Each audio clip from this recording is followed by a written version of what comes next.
Hey everybody, you're listening to the Wombo podcast. I'm Chip Monk, and with me as always the Mr. Gimpy. What's up, Chip? Yeah, man, what's happening with you? I thought for sure you were gonna continue the DuckTales. Yeah, man, we'll get hit with copyright infringement. that's like it's like the ban hammer, worries, though, right? Like if we're big enough where Disney's worried about that, then we're doing something right. We are, dude. Disney's on us all the time, dude. They're gonna be out. They're gonna own this. It'll be brought to you by, you know, got a lot of vultures out there, man. A lot of enemies, dude. Yeah, dude. It's pretty much how it goes. It's true. It's true. Yeah, man. We could change up the lyrics or something, but I won't do that. It's the same melody, right? It just yeah. Like, Disney copyrights everything, including the melody. It's like, are you thinking about DuckTales? Then no fucking ban hammer, dude. I think it's like 3 bars. Like after that, then it's over. It's like a dun dun dun, and that's it, dude. That's all you get. Yeah, that duh, duh. That's it, over, bro. They're like, that's us. It's done. We know. Damn it, Disney. Damn it. They got us, dude. Man. The algorithm. They're like, oh, it's just the algorithm flagging you guys. For sure. Sheesh. All right, man. What have you been up to, bro? Like, I know that. So we should probably start off by with the Game Jam news. I know that it's bittersweet, but the professor didn't finish. He didn't cross the line. He didn't stick the landing, as the kids say. He made vague plans to finish it at some point later on in the distant future. He's like, I'm going to keep fighting the fight. And I was like, all right, man, good luck with that. Like, I don't know. Done no matter what.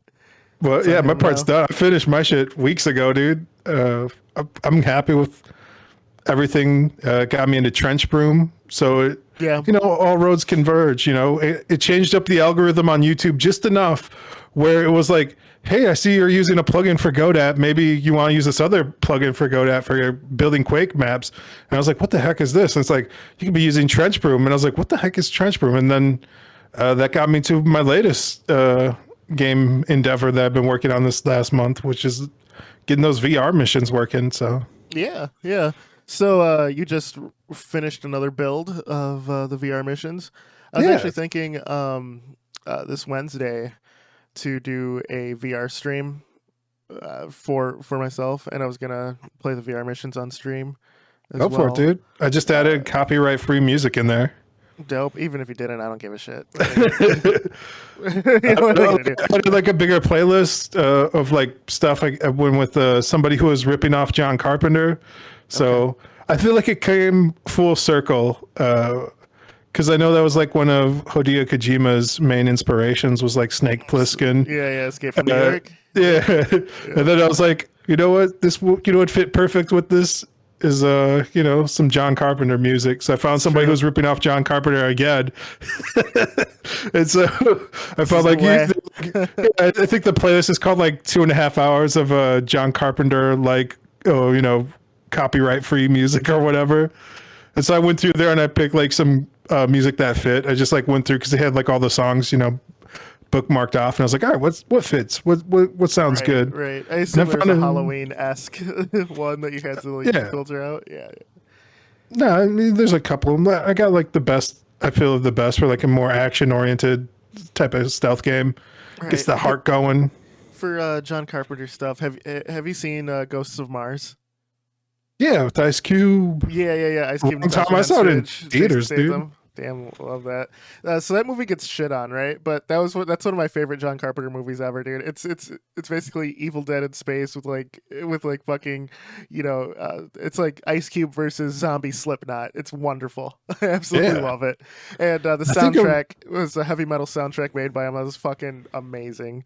So I think it's supposed to be like Escape from Mars was like the pitch for it. Yes. And then like yes. I don't think they could get Kurt in there, right? So the initial idea was they didn't want Kurt Russell in it. It was just like he's too old.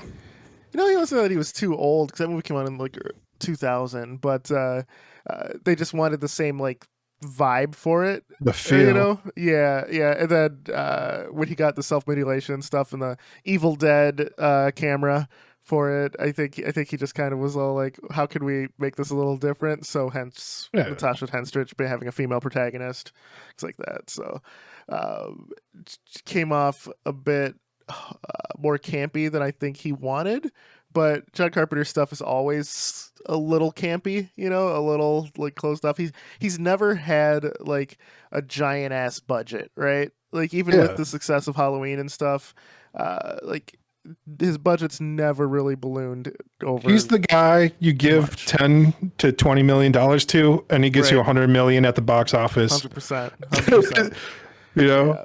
I watched the movie you recommended for me because you're talking about like the weird camera. It was The Night Comes for Us. Yeah. Yeah. I saw Yeah. that. I finally watched that this Good week. life, baby. Yeah. That thing was gory AF, dude. I was like, yeah, I'm looking for a good kung fu movie, bro. My bad. I was like, oh man, this is gruesome, bro. Like this is wild. The hallway knife fight. Oh, dude, like everybody was fighting with knives in that movie. Somebody got stabbed with a bone. They took Yes. like a Yes. femur, dude. Like, Oh my god, dude. it was nuts, dude. I'm happy you watched that, dude. I recommend that to so many people. You're the only one who was actually taking the time to watch it. So I'm really happy about that. I told you I like kung fu movies. I was like, I haven't seen like a really good one in a long time. There were really good moments of fight choreography, really great cinematography, especially like in like hallway. Where it started to fall apart was when there was more than like 5 or 6 people on screen. It seemed like they didn't really know what to do. It almost went to like a throwback, like the meat locker scene. Is that what you're yeah. That one, Well, yeah. That was the warehouse too. Like when he goes to the warehouse and like all those guys are just staying around. I don't know. It was like, all right, we're all gonna fight each other one at a time, and we're all gonna stand around, but I get to punch you first. It felt like a JRPG turn-based fight. Like, I think at that one times. though was so brutal that like I think fatigue set in for like everyone there. It felt like that to me though, but Yeah. it's been a few months. It also seemed like they were doing a lot with special effects in that particular scene too, like in the meat locker. Yeah, Because they have like so much brutality happening where it was like, how are we going to pull this off? So it felt like they're like, a lot of the stunt team trying to choreograph with like the special effects team to make like a really crisp looking shot. It came off pretty brutal, but just like not the cleanest looking fights. But I'm thinking they're working around the special effects there.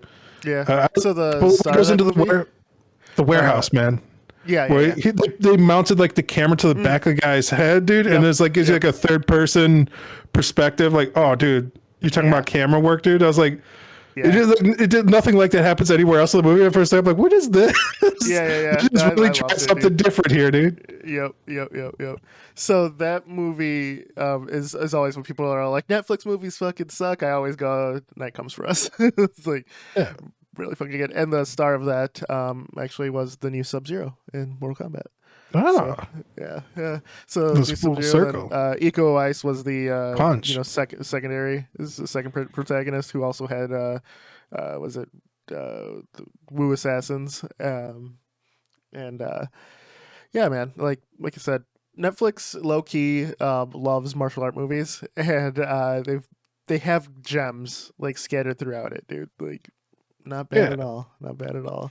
I think what has happened is China's just kind of cracked down on like what movies they make, because I know like everything has to have like cultural and historical significance there now, like to get past like the educational board or whatever.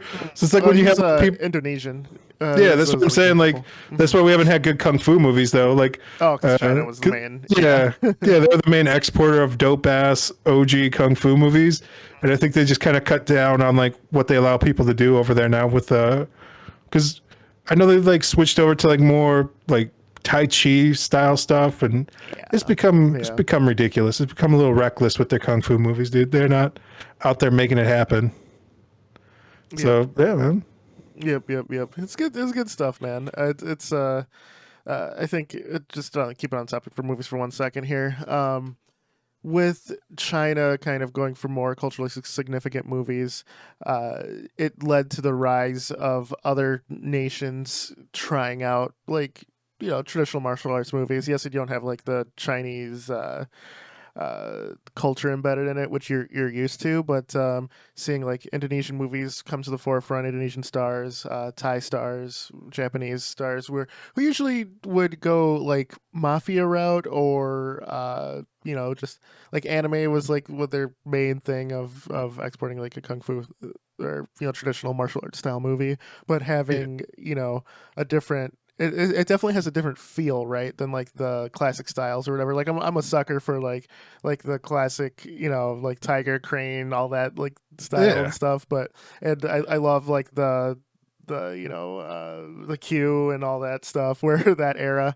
They have to wipe out the entire set, dude. They have the counter to the paper or whatever. Yeah, they're using scissors. Exactly. But having other countries come up, even like Russia, Sweden, and stuff like that have had like martial art movies where it's purely just hand fighting, where it's a different style and stuff. Yeah, so your sambos, your exactly. It leads to more creativity, your Muay Thai fighters. It's a good time to be an action fan, man. That's all I gotta say. That's all I gotta say. Yeah, the game didn't change. Man, I watched this other movie. I think it's called like The Man from Toronto with like Kevin Hart and Woody Harrelson. Oh, and Woody Harrelson. Yeah. I haven't watched that. It's okay. It's like an hour 10, or it's 110 minutes. It could shorten about like 20 minutes off there. Off that movie. There's like a few moments in it where like I actually laughed out loud because they're so ridiculous. Yeah. But for the most part, it's like standard stuff, kind of boring. I think the problem I had was like they tried to build it up as like a buddy type of comedy movie. Yeah. But like he's mistaken for an assassin, so it always just kind of felt like weird. Whereas like, am I rooting for the bad guy in this? Like I don't like this at all. Like he's like some cold-blooded like assassin. Like Harrison Hart gets confused for him through a mistake of identity. Kevin Hart gets confused with Harrison or Woody Harrelson. I mean, it's an unnamed, unknown assassin. He just shows up and they have codes, and it's 18th century poetry quotes or whatever. And he's like, man, Hart just is like, man, cut that bullshit. Let's just get to this. Okay. Right where the guy gets there, he's like, all right, well, I guess this must be the guy. For sure. Gotcha. But yeah, I don't know. It was okay. I wouldn't recommend it. Yeah. No, I don't recommend it. I watched it. It made me laugh out loud a few times. Like, the comedy's so subjective. I wouldn't wish that upon anybody. Right, for sure. I got you, man. Seems like you've been busy, man. Just like. Yeah. So what I've been doing is films and stuff. I've been basically working on that VR mission game for like 3 or 4 hours every day, and so I've been every day. Okay. Yeah, like every day, dude. I've been knocking this out. And so what I've been doing is like trying to take breaks now. So I'll take like an hour or two every day in between that, like in my afternoon to like watch a movie or just like something not game related at all. Yeah. And usually it was like YouTube. I was doing YouTube for a while, but like, I don't know, YouTube's just about like clickbait and outrage culture at this point. At least mine is. I've been trying to filter it, bro. I've been getting rid of stuff. I've been like, don't recommend this to me anymore. Like I've been clicking that. I've been cracking down on it. It's been chilling out more. It's more documentaries about video games and stuff now. Okay. It's more about like, I watched a thing about like the TurboGrafx 16. They got like some cool pinball games on there. I was like, all right, this is okay. Yeah. It's simmering down.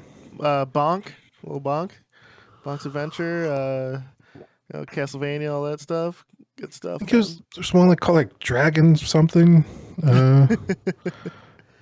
Can't tell you. I already closed the tab here. I was like, maybe I could.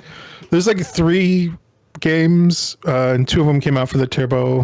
I think one was like Demon Lair or something, or Dragon's Lair, and then one of them ported over the Sega Genesis. And I was looking at it, and I was like, damn, I want to steal their whole drip, because what it is basically a pinball game, but a tower defense. So like you're using like the minions are like coming at you, and like you have a pinball, and you're trying to kill all the minions. That's dope. Yeah, like get into the thing, like and I'm like, damn, that sounds dope. I could make that. That's just like the way they made it was like it's a proto tower defense game because they didn't have tower defenses back then. It was a simpler time. Yep. So they don't really understand the rules of tower defense yet, and they didn't quite have the best rules for pinball either. So I was like, it was trying something completely different, and they didn't have like a roadmap on how to like properly execute it. But now we do. So I'm like, damn, I could probably do this. Take their shine, dude. That's awesome. Yeah, that is awesome. Still whole drip, dude. So yeah, cool, dude. That's it, man. I've been just haven't had enough time to actually make any maps in Trench Broom. Right. I've been drawing them on paper though, like at work, like during my break. I'm like, let me just draw some map ideas, some basic stuff. Yeah, basic shapes. How many levels do you have on the VR mission game right now? I was like 21, but nice, smaller. Nice. Okay. Working missions. I think I was only like 8, so it's probably like double what you saw last time. I think before I only had like 2 or 3. Yep. There's a bit more now. I think there's 3, but it stopped working. The third one, it's just like, yeah. It just says like the end. I think. Yes. So let me jump in here. So I'm pretty excited to play the VR mission for you, especially on stream. I can tell that you've played Metal Gear Solid VR missions, with the structure and then like the end point. I was like, okay. Now, it's all like based around shooting the enemies at this point, right? Or can you stealth through it? You can stealth through all of them except for like one stage right now. Okay. And then I've added even crazier shit in there where there's the big update. So I don't know, I put like little patch notes in my thing. So like I redid all the enemy AI, and then yesterday I kind of got to a point where I really want it to be where they can have attachable points, and you can grab the weapons off the guys now, so you can sneak up behind them and like pull their weapons off of them. Nice. And I was like, because there's like one of the stages where like you start and the guy's like facing away from you and walking away, and like as I started walking behind him, I was like, oh dude, I should be able to just grab the gun off this guy's back, dude. This is VR. This is the future. And I was like, I gotta get this shit working. So I spent like a whole day like just getting that working. I made the mini map, and I had that registered to like the left hand. So if you tilted your hand, like the map would show up. And then I was like, I got it working, right? I programmed it. I got it in visual scripting in the Unities. Yep. And I just couldn't find the sweet spot. So like when you're trying to debug shit in VR with the Oculus headset on, like to move the hand, I have to like take this off to like see the numbers, and I got like kind of working. And I was like, I just got frustrated yesterday. I might try again today, because I know like what I have to do is like export it to like a debug text on screen, so I can just like look at it and like type out the numbers. Because before I was like trying to pull off the headset. When you pull off the headset, it like kills like the connection. So like all the numbers go back down to 0, and I was like, son of a. And I was like trying to get it there, and I got it it was working most of the time, but it wasn't feeling great. So I just allocated that to just a button press, and I don't know, I kind of like the button press, but as soon as I tell everybody about like tilting your wrist, they're like, oh shit, dude, do that. Right. Imagine being able to move around and look at your map at the same time. And I'm like, yeah, it would be great, dude. I don't know. That happens, dude, but it's a nice proof of concept. And I see, like, I felt like when I was playing the first build, I felt like how excited you were to make this. Like it seemed like a cool thing to just cool realization. So excited to try the next build. Will you throw it up on your itch.io page when you're done? The project? I've been calling it like VR Missions 3 right now. I think that's a good name. It's close enough. People like, where's like 1 and 2? I'm like, I didn't make it. Don't worry about it. It's like a nod and a wink. It is what it is. I don't know. I think like if it's fun. I got to rework some of the missions so you can stealth through everything if you wanted to play that way. Yeah. And there's no real point. Like you can't die right now in it. So I could make that happen probably. Yeah. I mean, however far you get. I mean, this is really just kind of you gray box. It started off to be gray boxing a level. And then I was like, let me look at this in VR, and then I was like, I should. It's even better than like walking around in beautiful structures in VR, murdering people in VR. There's not enough murder. I think after I finish updating the enemies today and putting them through the rest of the stages, I think that's the only thing left on the docket. And then that's it. That's done. And I can on to the next thing. On to the next one. Nice, man. Nice. Yeah, I think the only quality of life thing is maybe messing with that map again. I don't know how deep I want to go with it, though. Yeah. I'm like, the button press, it works. It's fine. For sure. I know I can do it. It might be for the next project. I might add it. I don't know. It depends. Yeah. It's really just it all depends at this point. Nice. Oh man, what about you? We've been up to? Watching any movies, getting into fights, drinking, smoking? None of the above. I finally saw The Black Phone. Saw that last night. Saw the new Predator movie, the prequel Prey. Really liked it. Really liked it. Really liked Black Phone as well. Been hitting out of the park with movies lately. Both a lot of fun. A lot of just both kept me engrossed. Prey is probably the best sequel to Predator at this point. Oh, Definitely stands with one, like, people hated 2 on release, but like it's gained a cult following since. What if we moved it to an urban setting? Yeah. And I think looking at Predator 2 as like a it sucks because you saw Predator 1 and it was more of an action movie, right? And Predator 2 is definitely more of a grounded, like, horror, almost a serial killer type movie, and it's a different tone, but it was fantastic as well. So now there's like a nice cult following around it. So yeah, I really liked it. So I'd say, like, for me personally, the order would go 1, 2, Prey, the Predator with Olivia Munn. That one, people were all like, we're up in arms about it, saying it was a backhanded compliment to autistic people. I don't know if you've seen it, but there's a kid in the movie, and he kind of can decipher what the Predator's going to do because they attribute it to his autism, because he can see what other people can't. Like that was like a trope for a while.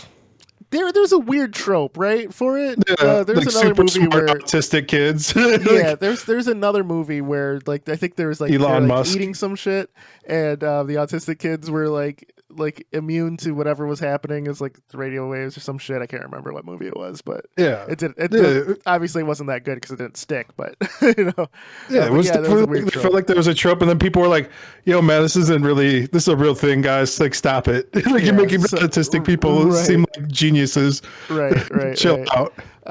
So there's that movie, and then Predators with Adrian Brody, Topher Grace.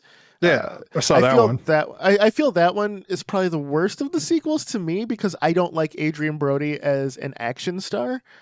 But they really were pushing him hard for a while. The thought of the Predator hunting planet is really cool. The crazy ass Lawrence Fishburne in that movie, where he like killed a predator, stole its stuff, and he could go invisible and all that shit. That was a cool idea. And I thought having, like, predators kidnapping people to hunt them because the people they found were already predators in their own world.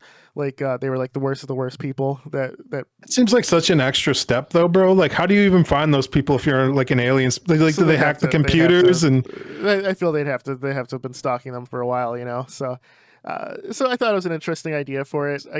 But just Adrian Brody as an action star just doesn't work for me, man. He does this weird gruff voice that he thinks is what action stars should sound like, and it just doesn't work, man. Give me a good action hero voice. Well, I can't. I mean, I'm not. Come on, bro. Let's do some. But I'll do the Adrian Brody impression for you. We'll do like a cast in a video game. Your generic action hero. Go. Here. This is an Adrian Brody thing. Oh, you need to get a grenade, and he like deepens his voice, right, and makes it scratchy. I'm like, that's not your fucking voice, dude. like Stallone, it works, right? He's like, hey, yo, fucking greed, you know, just like he just mumbles through it, and his voice is already deep enough, right? I feel like action stars who just either naturally have that voice or just talk a little like more serious, you know, it would be fine. Like for me with how my voice is, just like talking more serious and to the point, like we're like clear, concise thoughts, no ums or anything else would like lead me more to an action star type thing, right? But the same problem when they cast like the young Han Solo for the Han Solo movie, where it's like the guy has such a distinct voice, like you gotta at least try, like, and then people like took the guy's voice and they like pitched it down, like, you know, they're like, you can just do this, you know, there's like audio effects, and they're like, this sounds perfect if you just pitch him down like a half an octave. It would have been fine. You get into trouble with Jensen Ackles, who played Dean Winchester on Supernatural, for Dean, he lowered his voice, right, and he did that for 14 years of that show. So when you see him in other roles and his voice isn't as deep, it's jarring. He's like, "No, this is my real voice." You know, so he's like, maybe I shouldn't have done that. But it made him match Jeffrey Dean Morgan's voice, who played his dad in the show. So it seemed like that familiar connection was there. My whole life, dude, where I pitch my voice down a little bit and a little bit like quieter, like an inside voice. Oh, really? Because I'm such a physically big person. Like if I just talk normally, like from like whatever the diaphragm, like it just sounds like I'm yelling, and like it's a deep voice. And most people are like, "Bro, why are you yelling at me? Chill out." I'm like, "Well, I'm not. I'm just talking to you. This is my normal speaking voice." I don't know. It's weird. Sure. Yeah, and like I always got pissed off about like other big dudes who like throw their voice around. I'm like, come on, bro, you have better control over your voice than this, right? You're just gonna talk in your big man voice, Mr. Big Man. But yeah, man, that's I've been just really just chilling this week. Didn't get as much work on the AutoRunner game done as I wanted to. I had some time. Got some Friday. stuff done. Yeah, I got some stuff done. I had some time on Friday morning. It wasn't as much time as I thought I'd have, honestly. That was like the big disappointment. But as long as you're working on it, as long as you live to fight another day, Yeah, I think I texted you where I was like, I've just been doing like an hour a day, but most of my time's been like just making things cleaner. Like I spent like an hour and a half just like cleaning up like the project files and stuff. Because I was like, this is gonna be a longer thing than I initially planned. I better make this easier to read and accessible, or I know where things are immediately, where I'm not like hunting through files, and I start naming things like exactly what they do. Like, now instead of like test 1 through 50 are untitled through 58, right. Like this is a button that will teleport the character across the map, and that's what I named the file. Like, there it is. It's awesome. And teleport endpoint for level 8, like just simple. Yeah, you could give that to anybody and they'll know what it does. They're like, oh, this is a marker for the end of this stage for somebody to teleport here. I got it. Yep, that's awesome. So what I've been doing, like in my free time, when it wasn't working on the AutoRunner, playing any video games? Yes, actually. Two games in particular are really, really catching my eye. This small project done by a man named Chipmunk, who VR Missions 3 is what it's called. It's the future of gaming. Exactly. But in VR, I've been playing. I'll sleep on it, bro. I bought Compound. Compound was made by one developer with fan input or community input. It came out of early access 2 weeks ago. It is a fucking banger, dude. It is so goddamn good. It's a roguelite FPS in VR, and it is a fucking banger, dude. It is so. It feels so good to play that you forget you're in VR is how good it plays, because you just go back into that old school Doom mode where you're just running through rooms, just fucking blasting people, and I'm like, man, I'm just kind of blowing through this and I'm dodging shit, and I was and the reloading and stuff. It's all streamlined pretty well. Like the guns aren't trying to be realistic, right? So like you have like a grenade launcher, you just shove a grenade in, you press a button again, it flips it up, and you can shoot again. Like everything is so intuitive, where like it has tutorials and stuff on shooting range so you can figure out how to do things, but I didn't need it, dude. I did it just to show it, but it all clicked right away. So I'm just like fucking going in rooms and shooting things, and the soundtrack is really great. The art style, it has this like cartoony old school aesthetic that works very well for it. It is I can't praise that game enough, dude. And all in all, it's only 600 megabytes. Okay, yeah. Like, yeah. Unbelievable. The other game, great use of resources. I know we've talked about before, where like these companies don't really appreciate like hard drive space anymore, or like optimizing things. They're just like, whatever. People have a lot of hard drive, strong computers, just whatever. Throw it to the wall. Who cares about like optimization and like day one patch, mindset of like, even if it's broken, we'll just fix this later on. Yeah. There's something about like, using all of the colors you have on your palette to like its utmost to, paint a beautiful picture instead of being like, you know what, we'll just keep throwing shit at the wall and see what sticks. Like, Yep. So the other game that really engrossed me is actually a game I bought around the Christmas sale. It's a game that intrigued me by its look, and it made no sense to me why it had such positive, glowing reviews. And that game is Cruelty Squad. It was coded entirely in Godot. Yeah, we were just talking about this yesterday, man. Yeah. Godot. Yeah. Me and the professor, I was like, they got JavaScript support. He's like, man, shit didn't work right out the box. I'm done. We talked about like how like as we get older, like we have less tolerance for like trying new stuff if it doesn't work right away. Like, because I complained about this like a couple podcasts ago, where I was like, I tried to open up like their third person example from their asset store, and I was like, it didn't work, and like it gave me an error, and I was like, if I knew how to use Godot, I'm sure it's like a simple fix, but I don't, so I'm like, I'm fucking done. This is over. Like, I'm exiting out. I'm not using this shit no more. It seems like a powerful engine. I keep trying to get into it.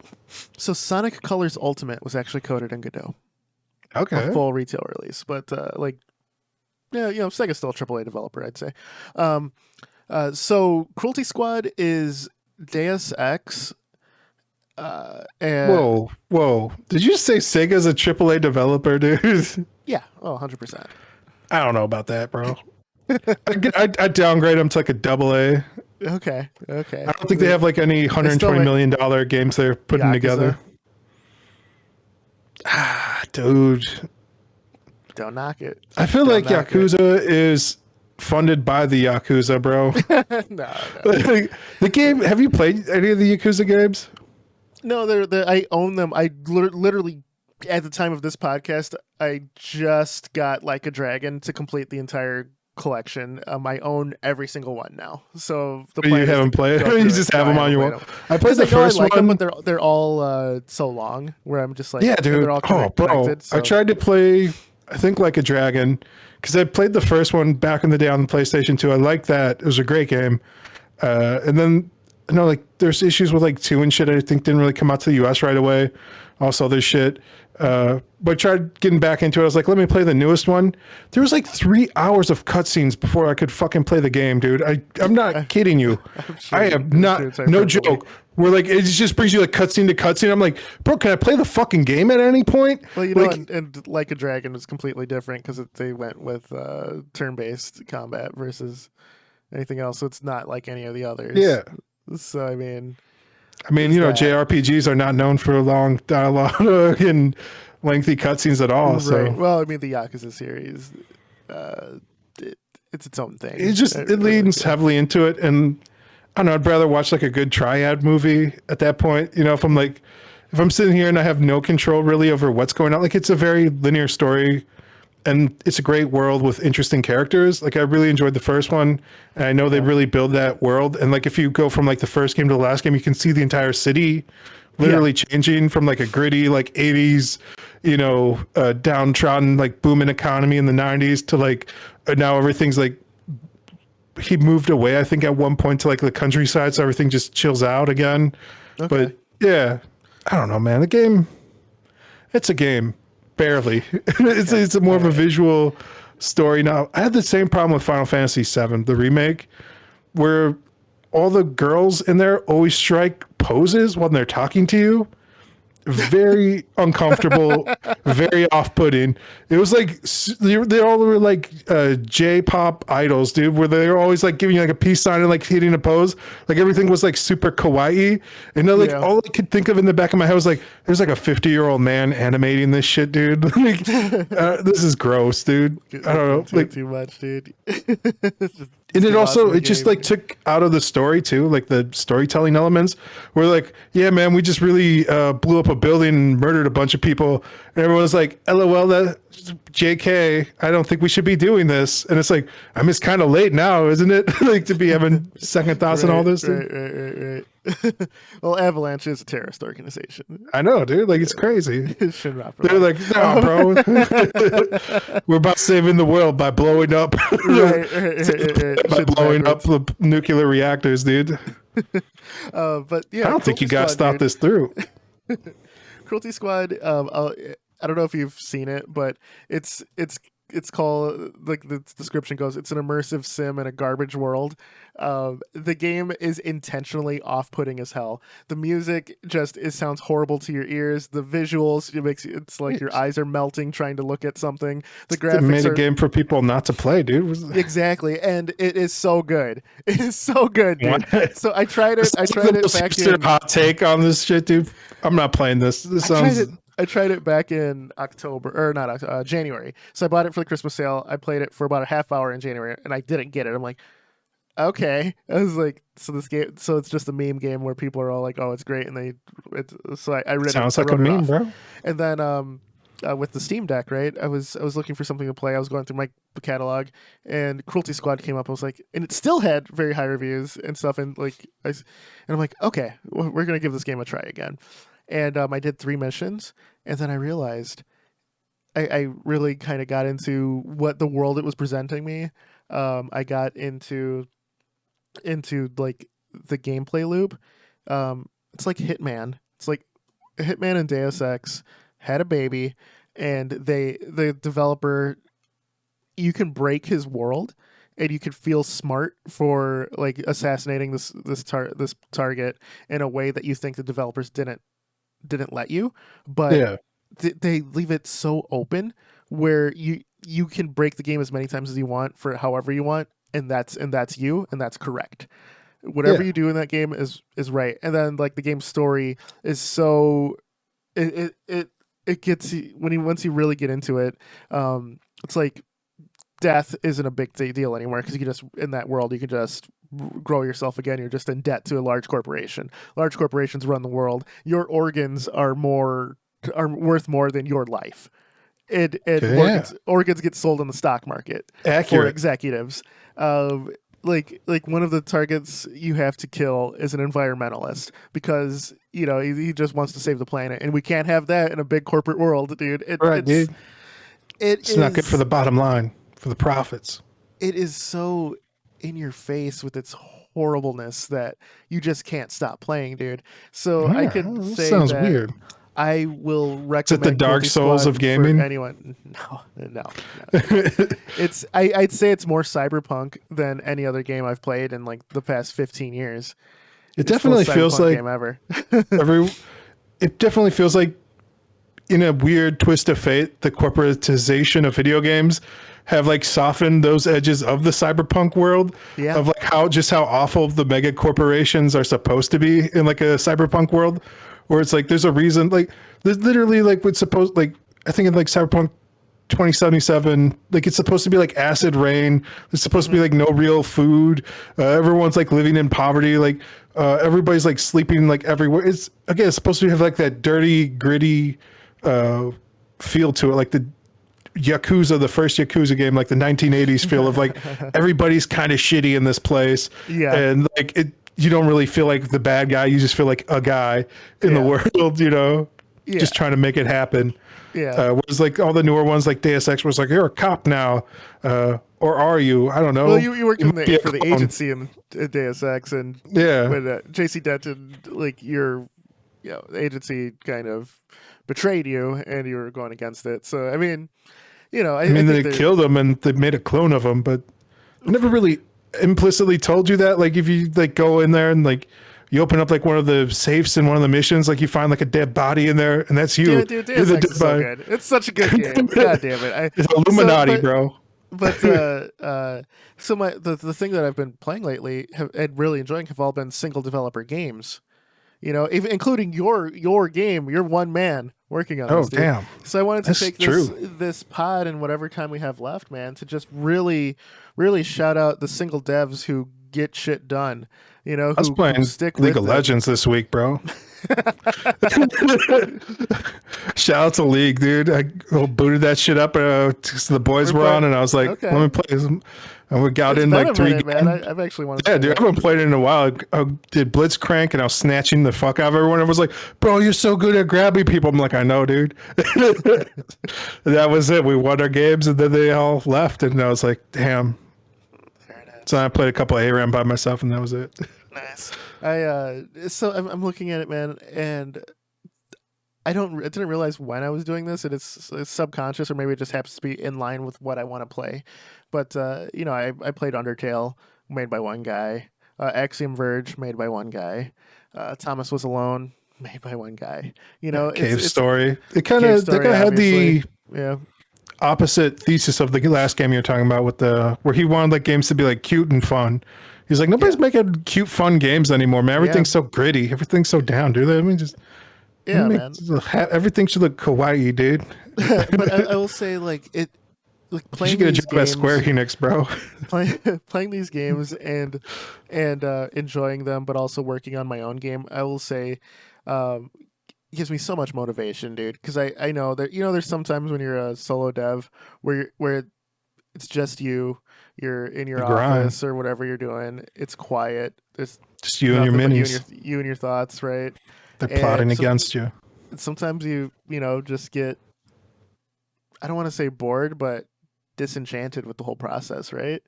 Yeah. But seeing you do this, seeing you know, like these games that have released by one person that, you know, and sometimes we'll go on like itch.io and just get something random, you know. Gotta say, it's super just a communal think tank of going, okay, someone else was in the exact same shoes I'm in right now, even though I'm not releasing mine to, like, you know, a large audience or anything like that. It's still the same type of work, you know. Someone knows what you're doing and everything else. So you know, shout out to those guys who made games that I fucking absolutely enjoyed. And you know, it's hard work, man. Your work's appreciated, man. Like, it really is. You know, if I'm one person, like for me, I'm thinking if one person, you know, enjoys the game that I make, it's worth it. You know, if I enjoy the game that I make, it's worth it. You know, so yeah, man. It's that's what it's about. It's about capturing like a smaller feeling too that I think resonates with people with like, whatever project you're working on, whatever size. But if you can set out with a goal, like a tangible goal, with like trying to tell something that really emotionally resonates, that's what's important. That's, you know, that's what telling a story is all about. Whereas I think like a lot of the time it becomes about like ticking check boxes like on the back of the box, or like gameplay and all this stuff. And some games like come out and you're like, damn, this feels like a hollow cash grab. Like, you know, shout out to hollow cash grab, dude. I think that's going to be my next game. That's what I'm gonna call it. There's with AAA releases, right? Like the only game I'm really like, I'm still playing Valorant. I'm playing The Cycle as well, but I find myself a little disenchanted with competitive games at the moment. You know, like, but I don't want to say that I want to play like a super casual game, but I want to play something that's a different experience. You know, Souls. Like even that. I mean, yeah, Elden Rings. Like, I want stuff feel like that. challenged. Something I heard somebody, me in a different way, you know? Bro, somebody was saying Castlevania 64 was the Dark Souls of video games, dude, before Dark Souls. No, that game just sucked ass. No, dude, like, I don't know. Like, if you go back and play it again, I think you'd be surprised. Like, I think what it was like one of the first, like, 3D platformers that, you know, wasn't first party. And if you play that and go from, like, the NES games to that, it's very true to, like, how Castlevania is. The only problem is like Symphony of the Night like came out the year before. Yeah, and like, so everyone was comparing it to that, where it's like, bro, like, you took like the base DNA from the NES and like poured it over to the N64, but you had like a whole PlayStation roster of games that you guys didn't like learn from. But the game's like supposed to be that difficult, like where it has like the parts where like you're platforming and like a fucking wild bat comes out of nowhere and just knocks your ass down for no reason. Right. Right. And then people are like, this game's fucking trash. This game's garbage. This worst game ever. It's like, no, bro, this is what Castlevania's always been about. It's about wild shit popping out of nowhere and killing you in like bullshit ways, dude. Here's the problem, though. Gaming has, including what Konami was doing at the time, evolved beyond that. Yeah. Castlevania 64 was an exercise in being lazy and rushing things, and like the games that were successful that went to 3D took the time to make sure it felt like a natural evolution. You know, I think the biggest problem with it was just tying it to the Castlevania franchise. Would you say it would be better if it was named something else? Yeah, I think they would have way more success. Yeah, because again, like you just dropped Symphony of the Night, dude, the year before. You can't fucking come out with like a banger and then drop this fucking turd on us, dude. You can't do that. True. That was probably the biggest like fucking turnaround, right? Like from like, one of the greatest games of all time to shit stain on in an October release. Like, what the fuck are you doing? This is not related, but John Romero just said he's working on a new FPS. So he's hired for that, dude. That's in the news this week. That's funny. That's funny. You're right, not related, but strangely it kind of is, right? Tangentially. The guy who did the entire level design for Quake goes on. Shout out to Sigil. He dropped Sigil. That was pretty dope. Did you play through Sigil? Nah, but I appreciate it. I'd say it was pretty dope and then not play through it. I watched him make the levels. I was like, that's dope. It definitely felt like a throwback. Sigil was okay, but I think level design, there's better WAD packs that I've played than Sigil. That's fun. Yeah, he was doing like trying to stay true to the original like design pieces to Doom. Like it wasn't like evolving it. He was just like, if there was more Doom, this was what it would have been. Yeah, it's all right. If you play, so it's supposed to go from Doom, like it's supposed to be another episode, and it felt like it. Yeah. I think the problem is other WAD creators have been doing it. They haven't stopped and went back like Romero did. They've been iterating and doing it. So I felt that there's been other WAD packs that offered more. It's kind of the Castlevania situation all over again. Including gameplay evolutions within the Doom 2 engine than Sigil did. Like Sigil was very fun and I liked it, but if it wasn't Romero, it wouldn't have gotten as much hype. Yeah. Shout out to Romero. They did a Castlevania WAD. Somebody made like a port of like 1-to-1, and I guess it's really good. I want to get that. That's like one of the top mods out there for OG Doom. It's a Castlevania one. There's a Sonic one too, which I also hear is pretty good. They're still actively working on it. Yeah. Shout out to the Sonic team. The 8-bit Mega Man Deathmatch one too. Yeah, I've seen that. I've seen it around the way. Yeah. It's, I mean, the Doom guys, they've been when you're working on an engine for the last 30 years, like they're doing some crazy things with it, man. Doing God's work out there. definitely, man. So dude, just shout out to single devs, man. That's really I'm telling you, man, like all this single dev work is for the birds, bro. I think I gotta get a superhero team up. I gotta find I was telling, the next. So Professor was working, and let's do our little wrap up here. I got one of the kids awake. Who wants breakfast? But they're hungry. Yeah, exactly. But I was chatting with the professor last night / this morning because I was up super late. And he was showing me like some of the collaborative stuff in GDevelop. Like he can write like complete code, and it ports it to like its visual scripting engine, so you can like put something like this is like dirt, so if we're not doing the coding part, if we're doing something else, you can just add his code without him making something new with it, which I thought was incredible. So I might have to. Him and I were talking about some stuff, and I was like, it's been a while. Like I know you guys have game jammed. It's been a while since I've tagged along. We threatened to do like a three-way throwdown at one point. Yeah, we're like, we should all go out to the farm and game jam. Yeah. We should. It's never manifested, at some point, man. Yeah. I don't know. I think ideas that are some smaller stuff that I think we can knock out in a weekend. I don't know. I blame the professor. I don't trust him for nothing, dude. I don't think he's gonna finish not one thing, bro. Like if you're gonna do it, like we gotta get more a reliable programmer, dude. That's step one. We need somebody who's actually completed a few games, got a couple game jams under their belt, bro. Nah, man, I gotta. I think we can. I think scope and timeline is there, but also you don't want to. It's not like any of our main thing. We all have day jobs. Yeah. And for Professor, I get it because he programs during the day, right? Like, yeah, it's his whole job. Do you want to do work after you're done working? At some point, like I don't. So. Yeah. You've been programming for your day job too, man. And guess what? True. Your independent game tanked as soon as you started doing more work programming, doing less personal programming. It's actually true. It adds up, dude. We're on an update cycle now, so it's back to it because I don't have to do shit. So there you go, man. For the next couple of weeks, man. So we'll see. But yeah, man, I think just shout out to all the single devs, including yourself. Keep on keeping on. Shout out to single moms and the single moms out there. I guess every solo dev is basically single mom, right? That's right.